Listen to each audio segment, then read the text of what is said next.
All right, still got some people falling into the room, but we've got some good numbers. And so I think it's safe to get started here. Welcome to Ethics Week 2022, Ethics and Practice.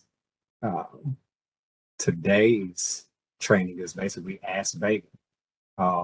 We asked DC government to submit us some questions, and I think we got some good ones, and we'll answer them as clearly as possible today. And then if you have any follow-up questions on the topics that are up, or if something's just remotely related, feel free to ask it in the chat and we'll attempt to answer it today. If it is something that may seem like it should be a complaint or is very detailed or fact specific, we may ask you to email us instead, and then we'll get back to you at a later date and answer it by maybe another means rather than here in the presentation.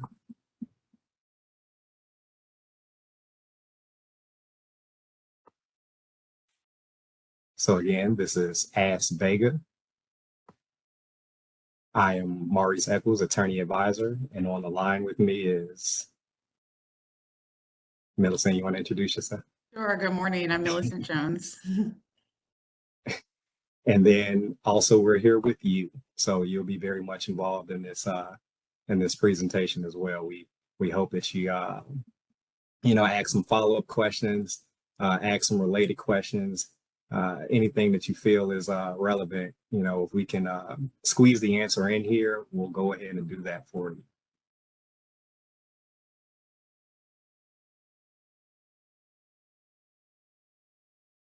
All right.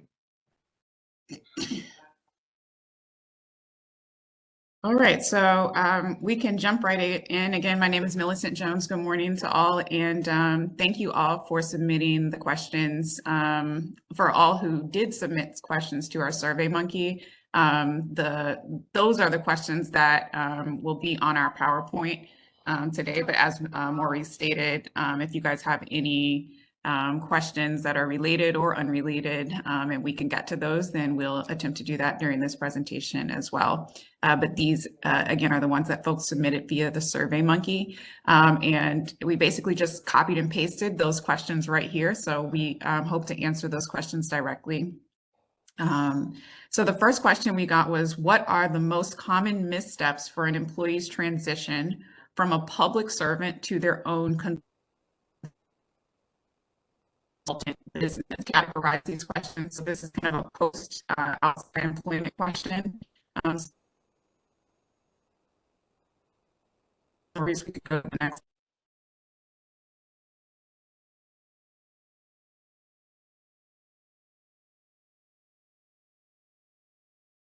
And so this was a really great question, because this is, I think, a really common question that we get via email or the hotline. Is about folks who want to start consulting businesses. So I wanted to answer this question from two different angles. The first is a district government employee that wants to start a consulting business while maintaining their district government employment. And then I also wanted to talk about an employee who is separating from the district and would like to start their business after they separate from district service. So first, I'll say that you are, as a district government employee, allowed to have a consulting business if you would like. There are, of course, some restrictions and prohibitions, but you're definitely allowed to start a consulting business if that's something that you're interested in. You need to avoid all of the kind of activities that would interfere with your ability to perform your district job. And those are, we have the DPM Code of Conduct, which specifically delineates a number of activities that would interfere with you being able to do your district work. And we'd encourage you to read the DPM's Code of Conduct. In this case, it's section 1807. But I won't get specifically into all those, since this question was specifically about consulting. So Basically you're allowed to have a consulting business if you're doing this business while you're on leave and not on your government time. So you're permitted to do it. And some of the common missteps that I think we encounter the most involve representation. So the first bullet I have here is contracting with the district. So a lot of times when folks start their consulting businesses, they want to enter into business with the District of Columbia. And as an employee, and even as a separated employee, there are restrictions on how you are permitted to interact with the district. As an employee, you're generally prohibited from contracting with your own agency. This is because contracting with your own agency would likely place you in a position where you're going to be having conflicts of interest in carrying out your work and your business's work, your consulting business's work. However, if you wanted to enter into contracts with other agencies, not your own agency, that is permissible. But we advise that you strongly advise that you do so via a third party so that you are not in that same conflict of interest space when you're trying to get business with the district. So that means if you want to get business with the district, with your consulting company, you can have a third party representative interact with the district to obtain that contract on your behalf. So an attorney would work. A partner would work, a non-government employee and partner in your business would work, an employee of your business could do that. But basically, in order to avoid kind of the representation violation and in order to avoid conflicts of interest, there should be a little bit of daylight between you yourself and the district. Even though that consulting company might be yours, you don't want to be signing off on documents or negotiating with other district agencies as you're trying to obtain a contract with the District of Columbia. I think that's a big one that we see, and we've gotten a couple of complaints with district employees kind of attempting to get business with the district directly as opposed to using a third party on behalf of their business to do so. The conflicts of interest, I really bulleted it out, even though it's kind of encompassed in what I just described, but you basically want to avoid acting in a way that you know is going to have an impact, a direct and predictable effect on your finances. So while you're doing your district job, your priority and loyalty is to the district. So you shouldn't be doing anything that you know is going to enrich your business. If you have a consulting company, you're not I mean, the examples are so vast, so I'll just state, what you're doing as a district employee is for the district and not for your consulting company. I think that's a pretty general way of thinking about it and a helpful way. Just make sure whatever your decision you're making is not to enrich your own consulting company. Another issue we see is misuse of government time and resources. So the DPM specifically states that you're allowed to engage in consultative activities, but it also states that you must do that while you are on leave and not on government time. It says that you must conduct those consultative activities outside of your regular working hours while you're on annual leave, compensatory leave, exempt time off, or leave without pay. So basically you need to be on some kind of approved leave, and you cannot be doing this on regular working hours. And I'll also mention that you should not be using government resources to do your outside consulting company's business. This seems like it would be fairly obvious, but there's a lot of times that we see in terms of complaints where folks are using government resources, kind of not even thinking of it, using the computer to to engage in meetings or to, you know, email. right, using email, even to send messages for their consulting company. So it's a lot of these things that we kind of do almost mindlessly, but we simply cannot in the government. The government's, as we know, a public trust. So we have to separate that consulting business from our government work if we're doing these things at the same time. So no using government resources to do your consulting businesses work or government time. You have to be off essentially to do your business.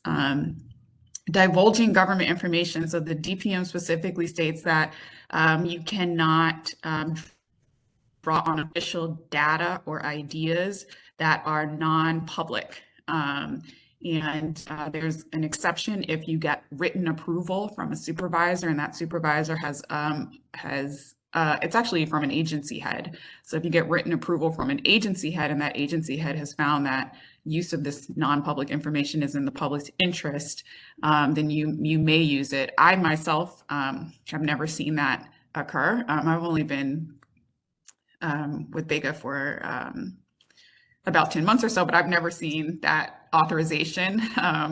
And so I would just generally say, do not use non-public information.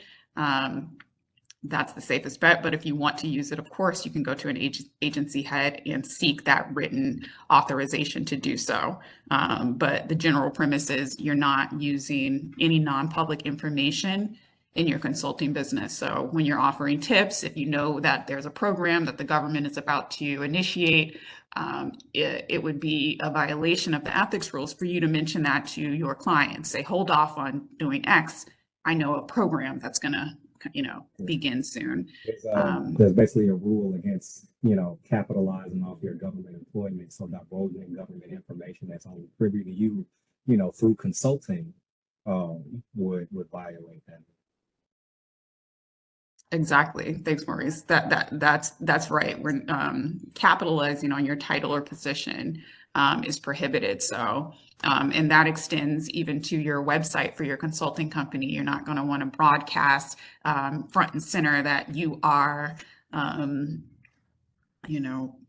don't know what these, I can't think of something, but I wouldn't say, as a BEGA attorney, I'll give you all of the insight into how to catch your public servants up.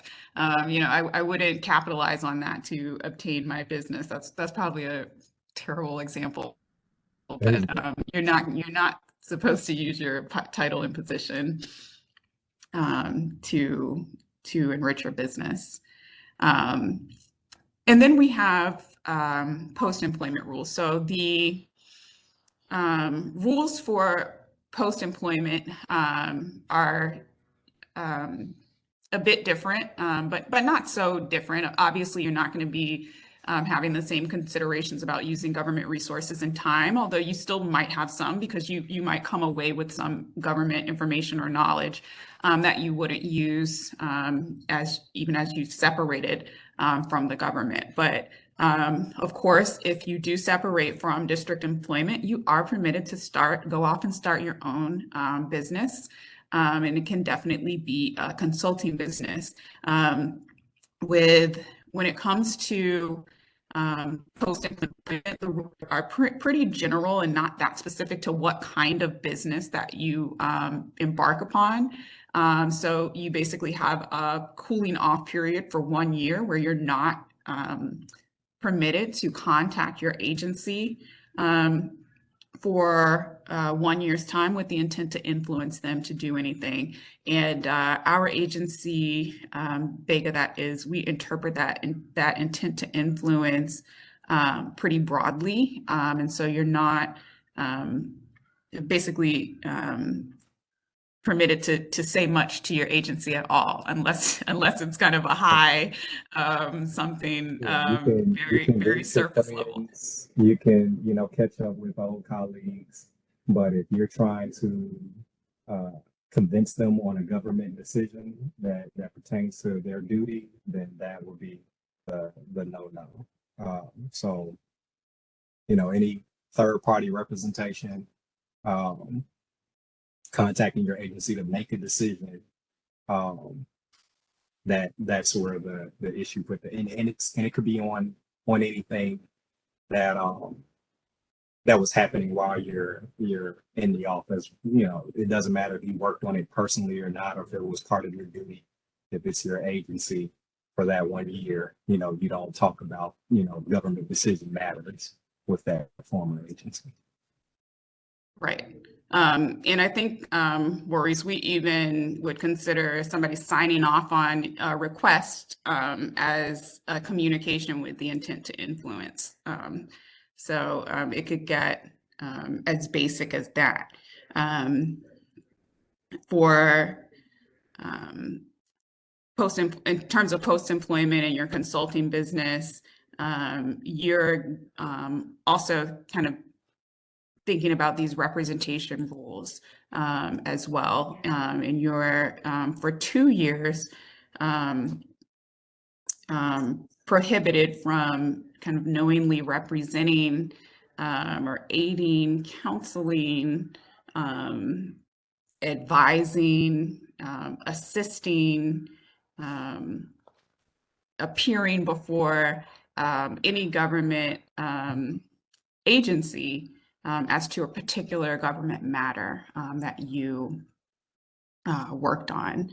And so this 2-year prohibition in a consulting environment would basically mean for your business, if you want to consult on a matter that you were working on, a specific matter that you were working on, you might not be able to do that. So if you were working on one side of a district contract, I probably should have thought of some examples as I was preparing to answer this, but if you're working on a specific contract on one side of it, and you want to go and consult with the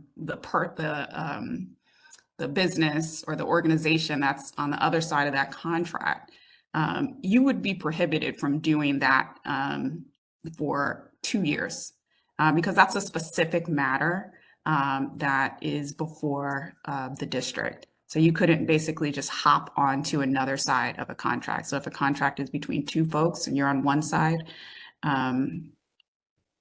you wouldn't be able to, I'm sorry, I got a chat from Lynn. Give me 1 second. Right, that's, okay, so Lynn is talking about permanent prohibition. So for permanent prohibitions, and I don't know if Lynn can chime in. I thought I was describing it right. Yeah, I can't see her chat. She probably sent it just to you. So we Okay. got the 1 year. That's for anything in that office that was going on while you were there, Right. So that 2 year prohibition is for matters that you actually touched, that you actually worked on. Right. So there's a 2 year prohibition against consulting on that, and then the permanent prohibition is you can't be adverse to DC government on any matters that you were involved in that process. You were involved in investigation, or you created the function, or you were over that, involving those third parties, like you were involved in the nexus of whatever those dealings were. You are permanently prohibited for representing somebody else against the DC government, or representing yourself adverse to DC's government interests when it pertains to, that particular deal or that particular transaction that was going on while you were working for DC government. Yeah, and that permanent prohibition pertains to the to particular matters involving specific parties. And so, and let me unmute Lynn here so she can chime in as well. And I'm sorry if this is getting confusing, but here I'll unmute Lynn so that she can. Hey, you guys wouldn't mind hearing Lynn, chime in on this thing. She is one of the smartest people I know, and she is, very involved in ethics, and she can give great, advice on how to avoid, pitfalls. Because a lot of these ethical provisions, they seem simple on their face, but then they also could involve criminal penalties as well that you would wish to. I have one of the lowest scored teams. Sorry, I think I unmuted all, so let me let's see. I'm actually not seeing how I can unmute Lynn specifically. Do you know how to do that, Maurice? Or is Kevon on? Maybe he can do it. You should be able to just unmute her by finding her in the attendee list and right-clicking on her. Okay.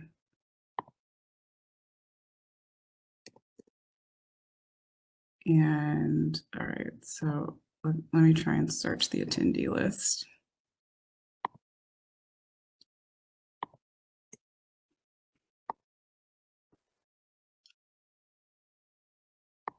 Sorry, folks, give me one sec.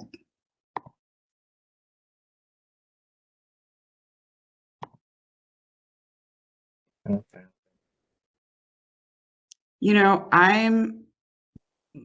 I'm not able to search the attendee list, but what I'll say is that we I'm can not able to unmute her.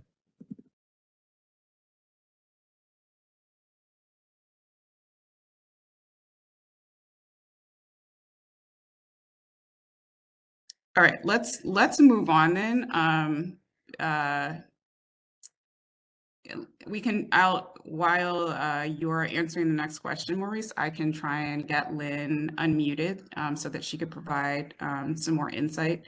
But I think just to wrap up this question about consultative businesses, I think the overall takeaway is to basically beware. So if you are a district government employee and you are looking to start a business while you're employed, beware when you are interacting with the district and beware about the actual substance of what you are consulting about. And I think the best advice we can give you is to reach out to us so that we can hear specifically what you are consulting on and what contracts you're pursuing if they're with the district.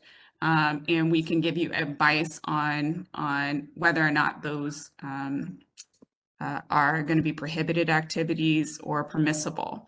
And then with respect to post-employment rules, there are differences between the 1 year, 2 year, and permanent prohibitions. Like I said, we'll let Lynn add some clarity, but essentially in that 1 year, you're going to want to stay away from reaching out to your agency with the intent to influence. And like I said, that intent to influence is pretty broad. For 2 years, you're going to want to avoid matters that you worked on specifically. And then there's going to be a permanent prohibition on matters that you worked on specifically involving permanent parties where you're trying to represent those matters or parties before the district. So I think that's a summary. And if you guys have follow-up questions on that or need clarity, please describe them in the chat. And then hopefully by the end of our next question, we can have Lynn who can add some more clarity. So you can move on, Maurice, and I'll try and get Lynn on. If anybody wanted to drop a question in the chat for clarity, now's the time to do so before we move on to the next question. Anybody got any questions on the subject of outside employment or post-employment?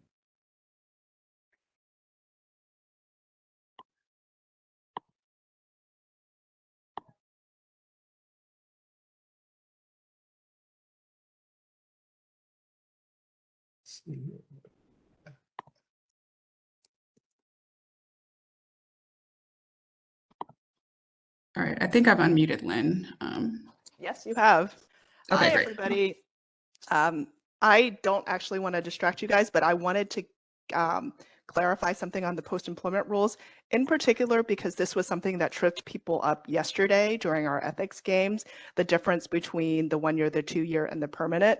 Millicent, I think in your example, you were saying that if you were working on something you can't work on the other side of that, and that would be the 2 years. That's actually a permanent prohibition. So the 2 years is generally for supervisory positions where you're overseeing a team maybe, and somebody on your team is working specifically on that matter. For 2 years after you leave, that captures things. You're not personally one-on-one working on it, but you're overseeing people who are. That's the 2 year prohibition. If you're working on that particular matter with respect to particular parties, that's the permanent prohibition. And that's what I wanted to clarify. People are getting tripped up on that distinction between kind of the 1 year, the 2 years, and the permanent. Got it. Thank you, Lynn. All right, and I didn't see any questions for follow-up, at least not to me. Any on your end? No, I don't see any. I think we might be looking at the same chats though. All right. Actually, I see one. You see one? It says, what if you come back to the district? So if you come back to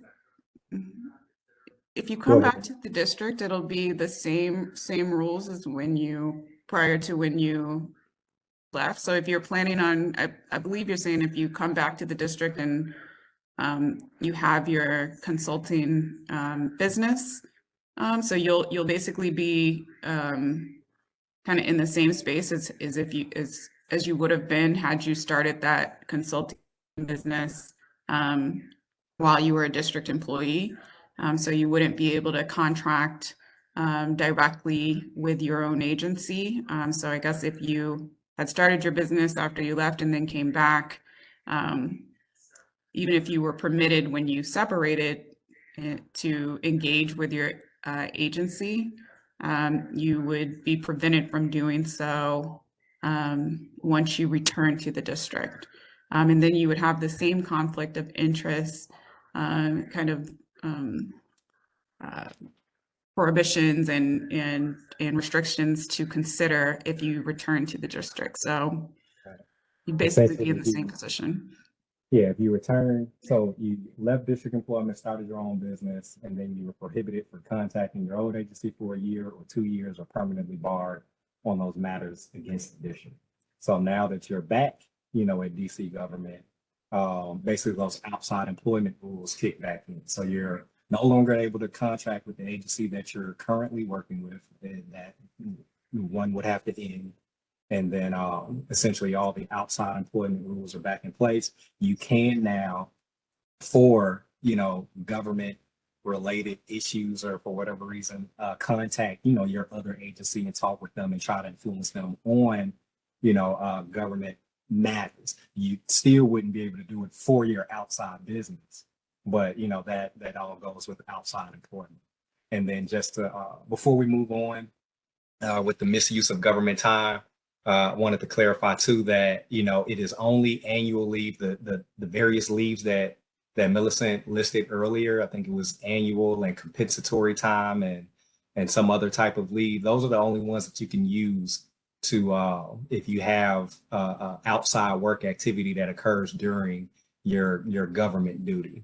Do not use sick leave, FMLA leave, or any of those other emergency type related leaves, COVID leave, and then start your private business during that time. That would also be a violation. And then now for the next question. So I'm a district employee and I'm the owner of I am a district employee and the owner of a restaurant where I'm a good customer often gives me small promotional freebies.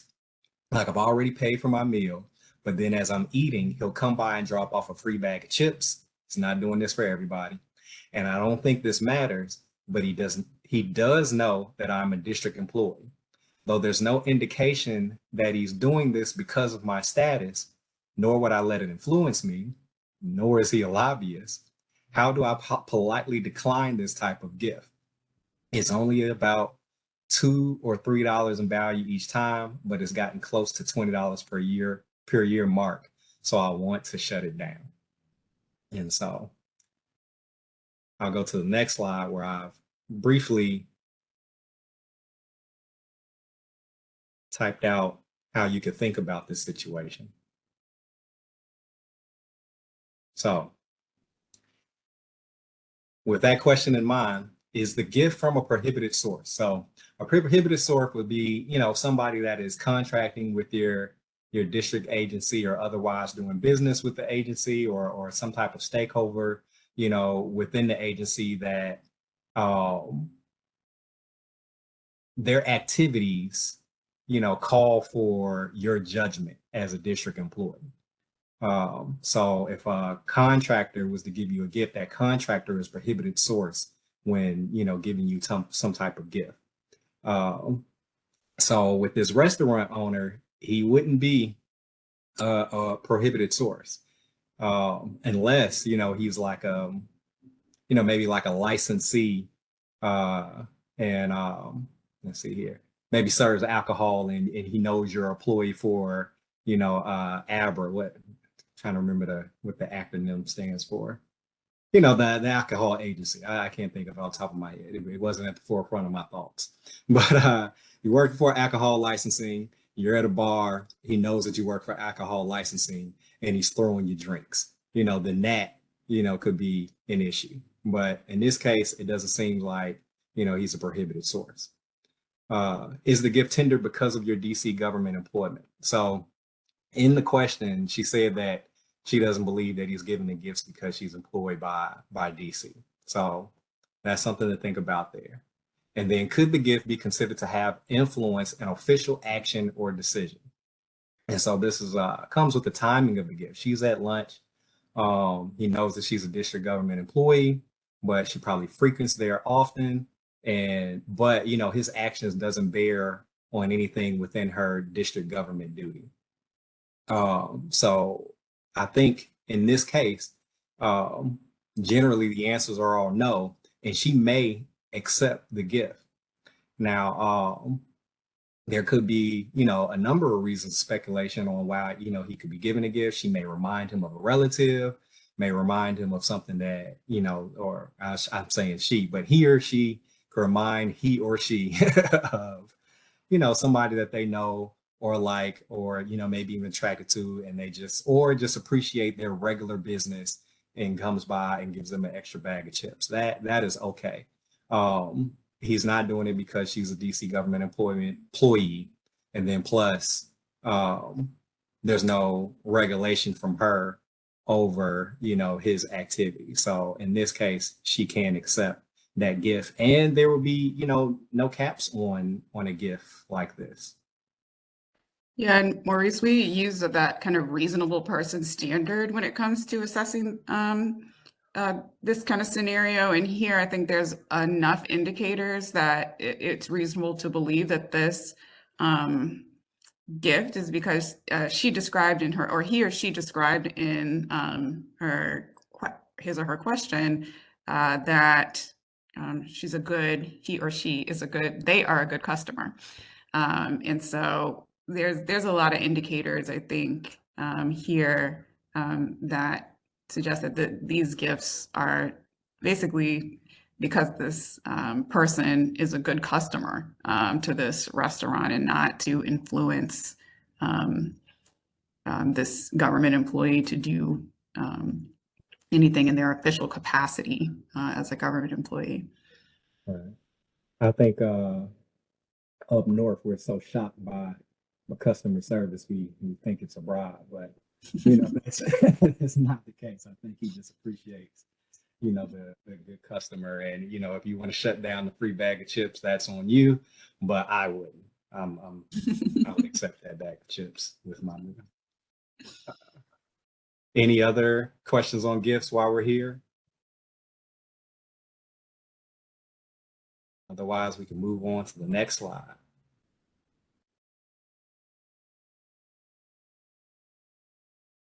All right, next question. And I also see a request for us to turn on closed captions. Maurice, do you know how to do that? Kevon, do you know how to? Kevon, that's in your. But we can work on that too as we move on. Yeah, I have noticed that in recordings that captions will come up in the chat sometimes, but I haven't figured out how to do that during the presentation. But we can move on. All right, this next. My apologies. Captions are specific to the users themselves. They would have to enable them in their settings. Okay. All right. So for the person who asked that, it sounds like if you would need to do it in your own settings.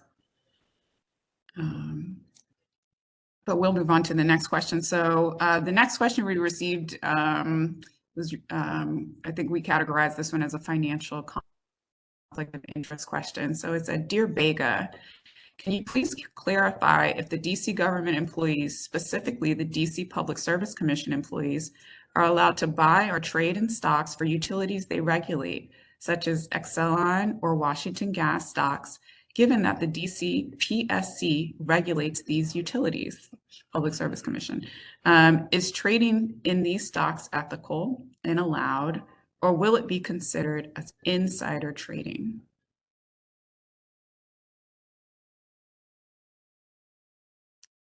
And we did get a question pertaining to the gifts question, which we can take up now, or we can take up after Maurice. What do you think? It's Yeah, we can go ahead and answer the gift question before we. Okay, so that the gift question, the follow-up question was, what if a company wants to take a group of employees out for dinner? So, you want to take it, Maurice, or I can take it? I was going to simply say no. Yeah. If it's a prohibited source, which I'm assuming it would, if they're taking out a group of employees, then that's just going to be a no. If they're contracting with the district, or they're seeking to enter into a contract with you guys or get business, then it's just going to be a no. Again, that kind of reasonable person standard would suggest that they're doing it to influence those employees to enter into some kind of business with them. We have another question that says, what is the most common BEGA violations? And is BEGA performing additional training if most of the violations come primarily from a specific agency? Yes, we can take that question, I think, toward the end, but I think that the short answer is if we find that a specific agency is struggling with specific ethics rules, then we would definitely be open to offering training to that, and we might even suggest that training occur so that we can address things that appear to look systemic. So the financial conflict of interest, maybe we should read the question again since we took a little break to answer the gift question. It says, can you please clarify if DC government employees, specifically the DC Public Service Commission employees, are allowed to buy or trade in stocks for the utilities they regulate, such as Exelon or Washington Gas stocks that the DC PSC regulates, given that the DC PSC regulates these utilities? Is trading in these stocks ethical and allowed, or will it be considered as insider trading?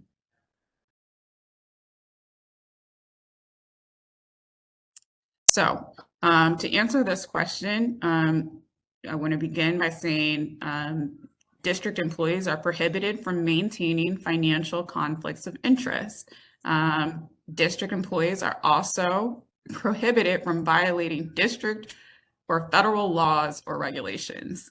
So this So I said, if an employee has violated conflict of interest rules or violated any law or regulation through insider trading, they would also be in violation of the ethics rules. So to me, to get kind of straight to the meat of it, the short answer is if any law or regulation surrounding insider trading has been violated by a district government employee, we would certainly consider that an ethics violation. So there's no, exception, when somebody's broken local, state, or federal law. In fact, the DPM specifically prohibits employees from breaking local, state, and federal laws. So if someone is participating in any illegal trading, then that is also a violation of our ethics rules. Again, the kind of maintaining financial conflict of interest is a violation of the ethics rules. There's no specific requirements in the DPM that say you can't buy or trade X stocks if you work for X company. But the umbrella financial conflict of interest rules apply to all district government employees. So it's not a blanket, no, you cannot buy or trade a certain stock. But you cannot maintain any financial conflict of interest, and you certainly can't violate federal, state, or local laws. So if you have an indication that folks are acting or behaving illegally, you can, report whatever you believe is occurring so that whatever investigation needs to occur can occur. But any insider trading, illegal insider trading would be a violation of the ethics rules. And then I say just reach out to our office and ask, advice if you, are investing in the company, partners in the company, anything that nature that's related, to the work that you do for district government. Sometimes it's going to be a no.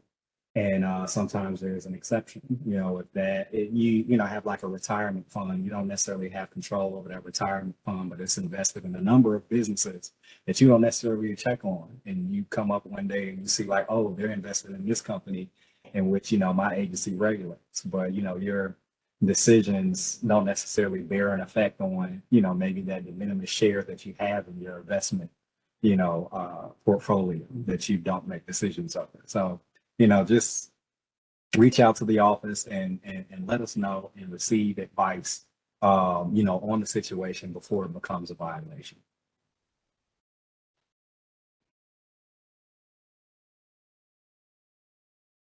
Want to move on to the next slide? Yeah. And folks can continue to type in follow-up questions in the chat. All right, so we got a question, retaliation. Retaliation is very real. Are there any protections against retaliation from management? And are there consequences for managers that practice this, as well as other managers that cover for these managers? So, short answer for that is if there was an ethical violation reported and the complainant is not anonymous, retaliation protections are provided by OGU. And so if you see a violation, first off, as a DC employee, you have an affirmative duty to report, any violations that you see. Because if we were to, in the course of an investigation, realize that you knew of this information and, you didn't report it or try to cover up, that in and of itself is a violation. And so, because if you see it reported, and then when you report it, if you give us your information, like we know, we know your name, we know who reported it, and after you report the violation, there's actions that are taken by your manager that are adverse to you. They change your shift to an undesired shift, or change your desk to an undesired location, or otherwise just have conduct that we can relate to, retaliation based off you filing this complaint, you are protected against those retaliation actions. This question may, touch on another issue, is that when you file those ethics complaints, it has to be, related to, something that OGE has jurisdiction over. So if it's related to the DPM code of conduct, conflict of interest provisions, or any of those other regulations on which we have jurisdiction over, then you have those protections. I think sometimes people feel that, undesired behavior or bad behavior or just bad management, it feels unethical, which if it does feel unethical, we kind of want you to report it too, but it's just not the case all the time. So, if your, manager is, mean to you and nice to others, that's not necessarily an ethical violation. It is undesired for you, and it may seem wrong and it feels wrong, but if it's not related to one of those provisions, then it's not necessarily an ethical, violation. Now, if the behavior touches on, favoritism, gift giving, impartiality, or conflict of interest, outside businesses and things like that, then that's when, it becomes an ethical issue that we can handle. And if you report that, you have retaliation protections over things of that nature. Was that clear as mud? Do I have any other follow-up questions regarding that? I just wanted to just stress the fact that, that I think BEGA understands that reporting ethics violations can be touchy and can put folks in seemingly precarious situations. And so the fact that you can report anonymously is important.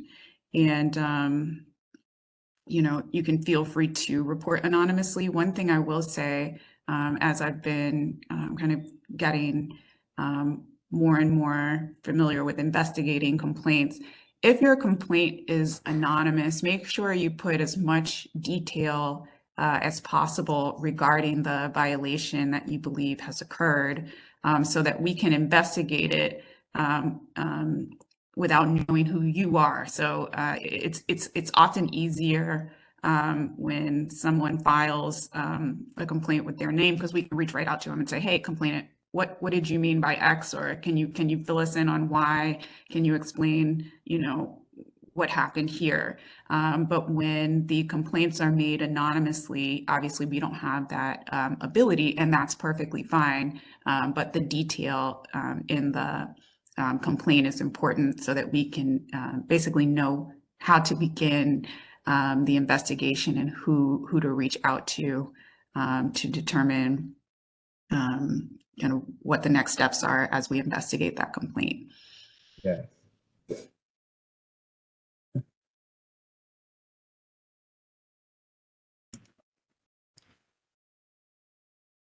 I have someone that wrote a question to us as a panelist. It states, can you provide an explanation of the 2-year behind the scenes prohibition, DPM 1811.8? It seems like that may be hard to detect.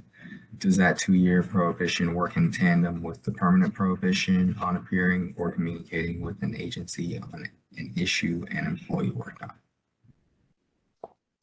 Okay, so that's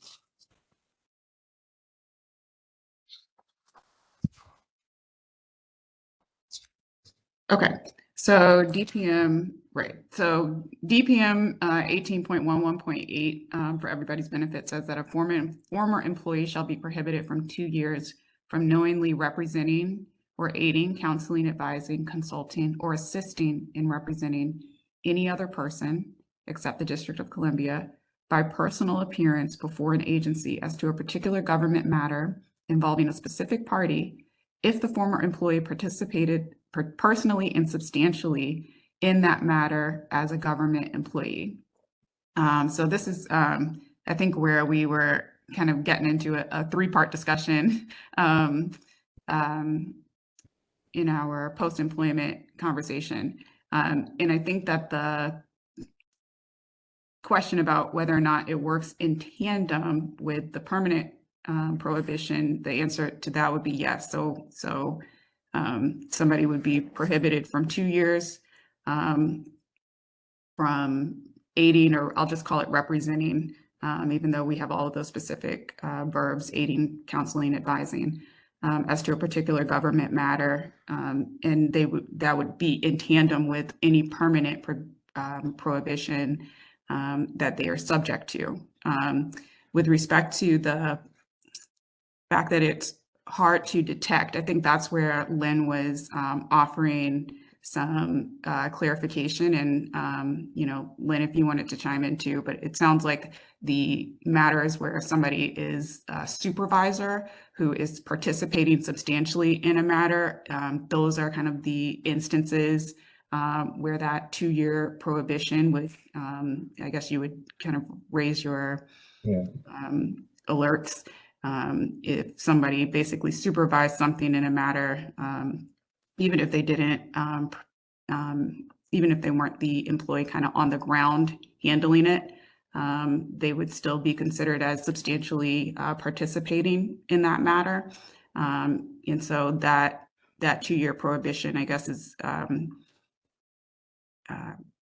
to pop up, or you can detect it in that way. So it's not just restricted to folks who worked, I guess I'm saying on the ground or on the front line with a particular matter, but even if a supervisor was overseeing that work, they would still be considered as having worked, as having participated substantially in that matter. Listen, I'll just jump in here.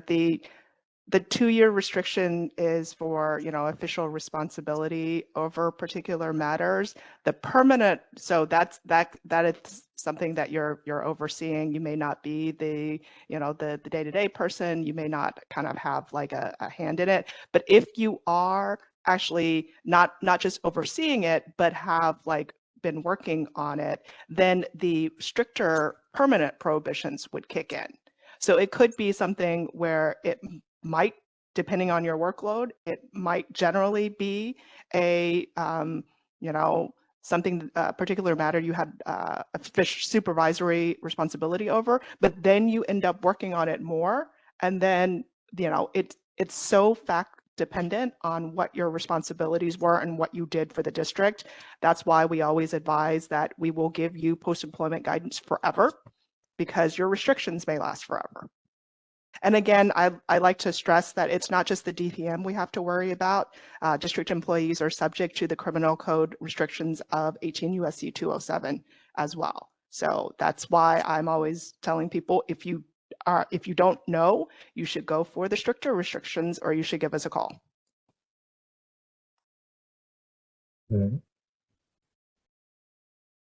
Okay. So Glenn says, I was actually, that was the question he read. That was the same one. He said, thanks, I was actually asking about the other 2-year prohibition. So let's see.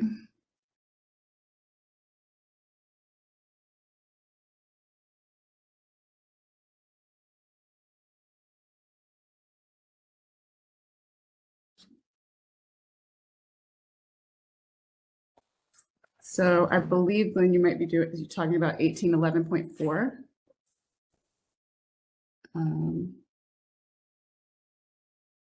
Lynn, do you have any change in the answer based on 1811.4?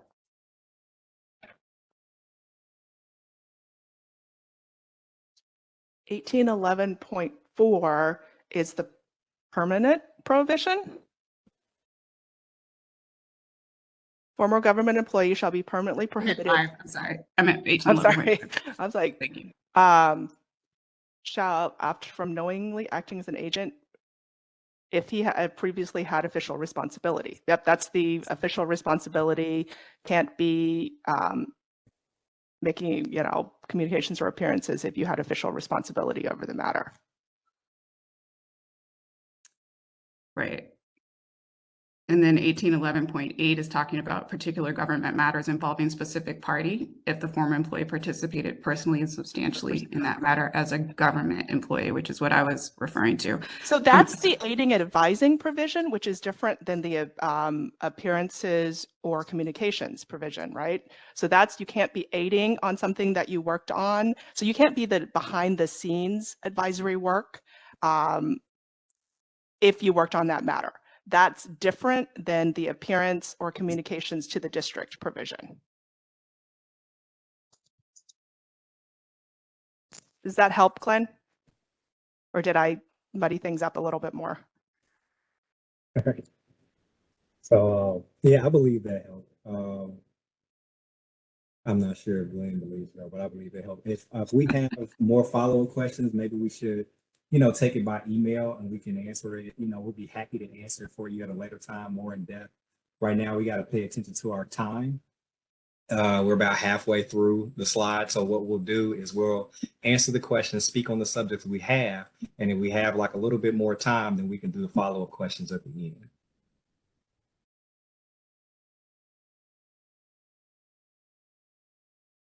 All right. So next slide.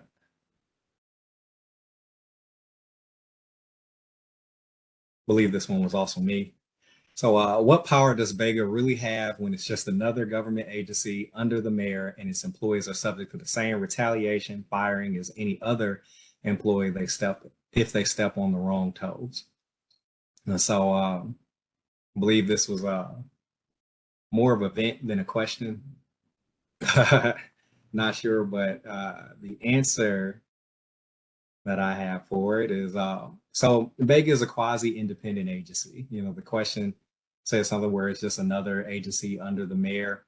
BEGA actually, as far as ethics and the code of conduct and conflict of interest provisions and other related provisions, have jurisdiction over the executive and legislative branches of the DC government, as well as its, special commissions and boards and other government functions of that or agencies of that nature. And so we have jurisdiction over all of those other agencies. And then the retaliation protections are provided for employees who have reported ethical violations to BEGA. Now, if that question pertained toward, a violation against a BEGA employee, there's, mechanisms or policies and protections for those complainant natures as well. I can't speak on the policies of other agencies that may help out with an investigation, but I do know if it's reported at BEGA, we can, cover an investigation concerning the allegation and provide retaliation protections if it's an ethical issue that we have jurisdiction over. Was that clear as mud, or any other follow-up questions, or you got any comments, Millicent? No, I think that was clear. Okay.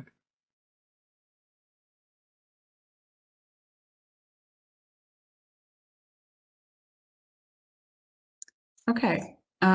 If a serious allegation is made about a manager to a director, who does that director report to, and can that person prevent an investigation?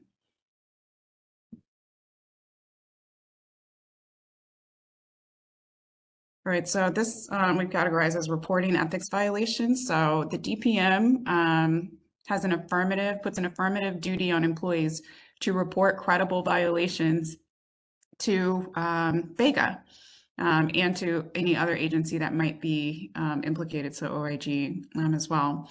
Employees at all levels, so this question was specifically about a manager. So employees at all levels are prohibited from interfering or obstructing any investigation conducted by a district agency.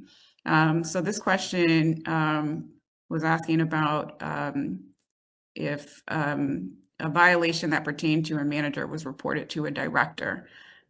what needs to happen. So, and can that director prevent an investigation? First of all, if we're talking about an ethics context, then the violation should be reported to BEGA so that BEGA can perform an investigation. BEGA investigates, as Maurice just touched on, all levels of employees. So whether that complaint is about a manager or the director, him or herself, we would be investigating that complaint to determine whether or not a violation has occurred. The DPM specifically prohibits people from obstructing an investigation or preventing an investigation from occurring. So if as an employee you have witnessed, you believe you've witnessed your director thwarting an investigation or trying to prohibit someone from making a complaint to BEGA, then you yourself should make a complaint to BEGA regarding that, because that would consist of an ethics violation. Anything to add, Maurice? No, that pretty much covers it.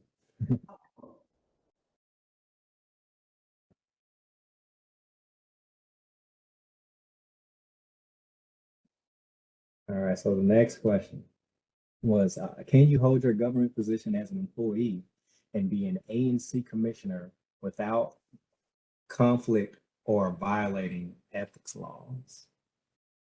I think you answered this one. I think that was mine too, yeah. So can you hold your government position as an employee and be an ANC commissioner? Yes, you can. You can serve, you can run for and serve as an ANC commissioner.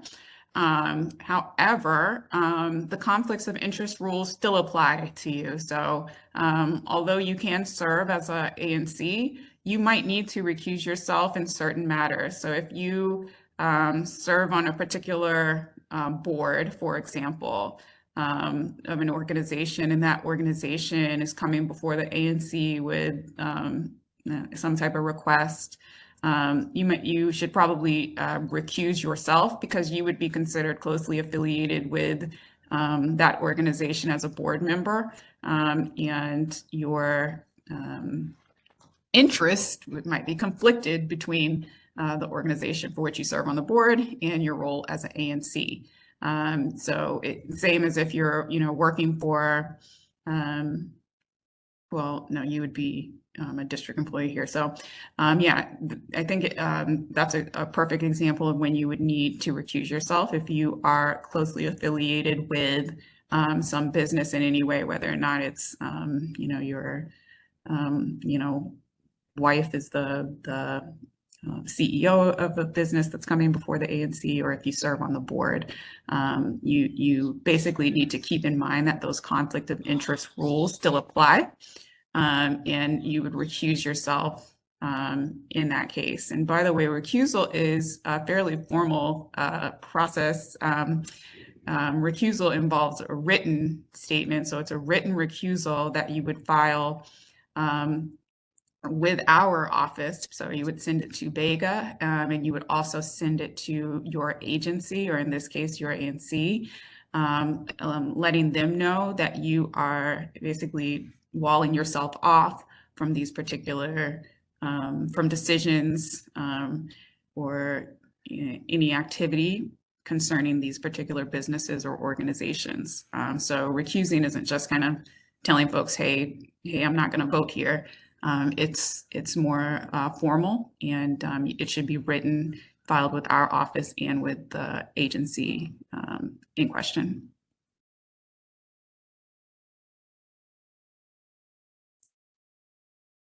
So yeah, just to piggyback, ANCs, they're special government employees, but yes, we also have some ANCs that also work for district government. ANC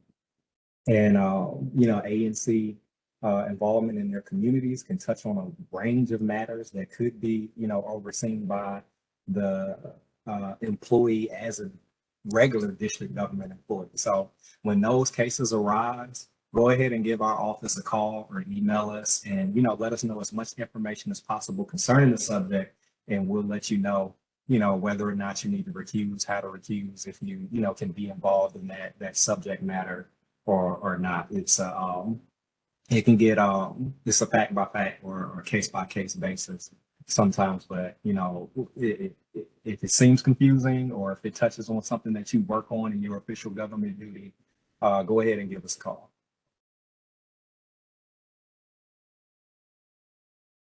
All right, and I do believe we have some time for follow-up questions.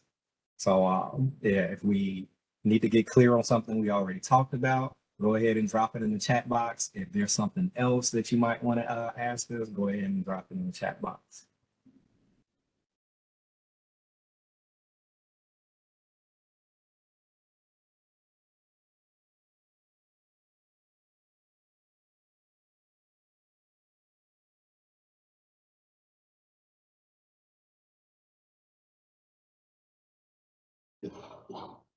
More on outside employment. Do you have a specific concern with outside employment?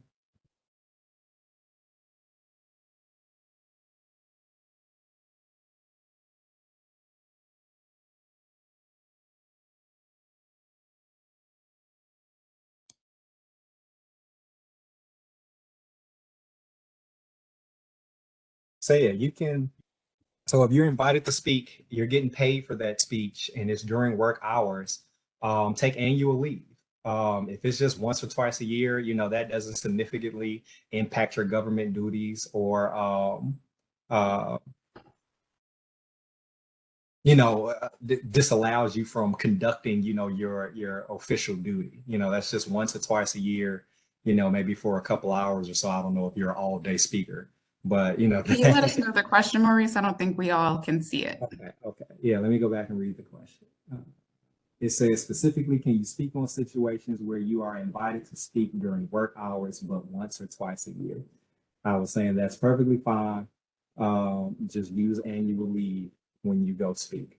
And then, you know, just with outside, you know, employment, when it comes to speaking, just make sure you're not being paid to speak on your duty as a DC government employee.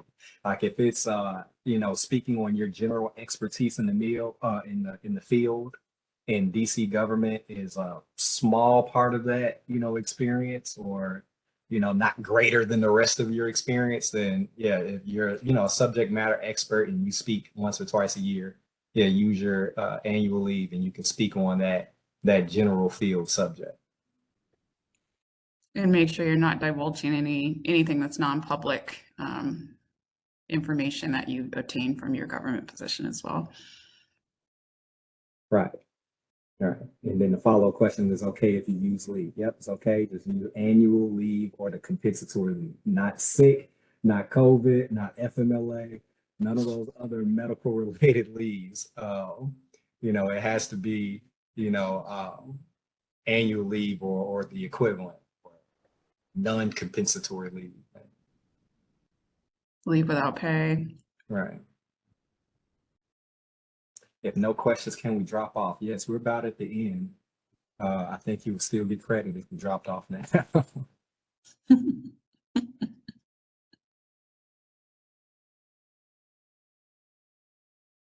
All right. Yeah, as people drop off, thank you all so much, especially those who submitted the SurveyMonkey questions. Like we said, please feel free to email us, especially on that 2-year prohibition question. I got a little hairy, so we can follow up with you on that. But any questions that you have, especially specific matters, please feel free to email us and we'll be here to answer them. Yes, thank you as well. I have another training coming up at 11:30. If you all want to get more familiar with our website and changes to our website, that's a good one to attend as well. And thank you all and have a good rest of the day.